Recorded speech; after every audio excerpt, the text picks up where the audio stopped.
मोहसन न शेर यजुल को ठहा सकदा सल्लल्लाहु अलैहि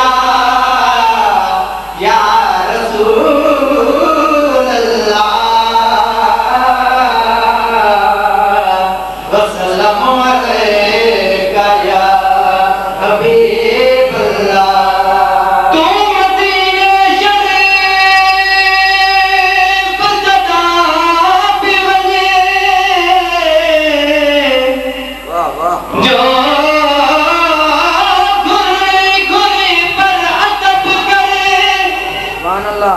मस्जिद नबवी या हरम से चले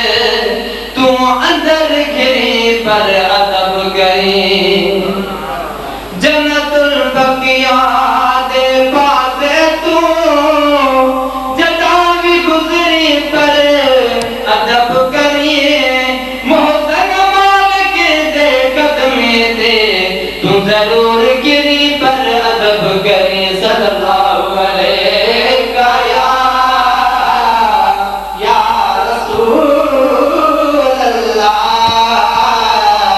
वसल्लम अलैका या हबीब अल्लाह। महबूब जदे शहंशाह नबे बेनार बने ते खड़े हैं कई सदर सिकंदर ते सरवर अर्जदार बने ते खड़े हैं लख 70,000 मदारिक जिते चौकीदार बने ते खड़े हैं हाथ जोड़ी हजारे लोग मोहसन ताबेदार बने ते खड़े हैं सल्लल्लाहु अलैका या रसूल अल्लाह वसल्लम अलैका या हबीब अल्लाह।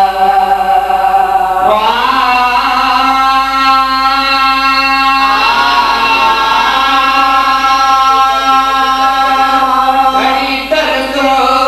इते कूंजू घड़ी तरसो इते कूंजू मुझोही खतो कयो वञे जो दुखायल जो दिनल न्यापो दुखायल जो दिनल न्यापो मदीने में ॾिनो वञे जो घड़ी तरसो इते कूंजू घड़ी तरसो इते कूंजू मुझोही खतो कयो वञे जो दुखायल जो दिनल न्यापो दुखायल जो दिनल न्यापो मदीने में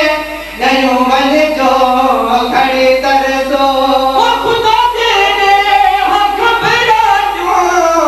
आवाज़ां युदामा खुदा तेरे हक बिराजो आवाज़ां युदामा ओ खुदा तेरे हक बिराजो आवाज़ां युदामा करे टोलियों बोले बोलियों करे टोलियों बोले बोलियों बटा प्रिय थियो वञे जो घड़ी तरसो इते कूंजू भॼो ही खतो कयो वञे जो घड़ायल जो ॾिनल न्यापो मदीने में ॾिनो वञे जो घड़ी तरसो। कया था बसे आया था को वरी विया को किस्मत जा कया था बसे आया था वरी विया को किस्मत जा कया था बसे आया था वरी विया को किस्मत जा चुमा चुबू तव्हां चुमा ओ चुमा चुबू तव्हां चुमा वो तव्हां जेके चयो वञे जो घड़ी तरसो इते कूंजू भॼो ही खतो कयो वञे जो दुखायल जो दिनल न्यापो मदीने में ॾिनो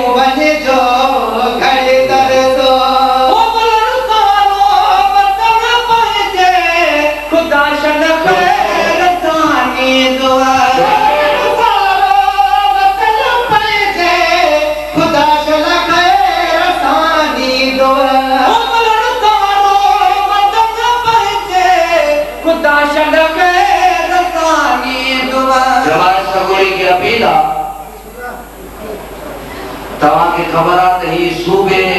सिंध मां पूरा नाख़वान आया रहे इन्हनि जी ख़िदमत करण हिम्मत अफ़ज़ाई करण तव्हां असांजो फ़र्ज़ आहे ही असांजा सॼा महिमान नाख़वान आहिनि ऐं ॿियो ही महीनो उहो आहे तव्हां हिकिड़ो रुपयो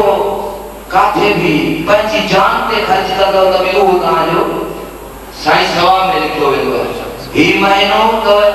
सिर्फ़ पंहिंजे मथां ख़र्च कंदव उहो बि माना तव्हांजो सवाब में लिखियो वेंदो आहे ही महीनो बरकत वारो आहे ऐं दिलि खोले वियो अञा नाख़वान असांजा वॾा वॾा वेठा आहिनि इंशाअल्लाह शुरूआत कई आहे बिस्मिल्लाह सदा ओ खड़ी तरसो इते कूंजू हो मुझो ही कतो खयो वञे जो दुखायल जो दिनल न्यापो मदीने में दयो वञे जो खड़ी तरसो पुलसानो मत में पंहिंजे खुदा शन खैर सामी दुआ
जो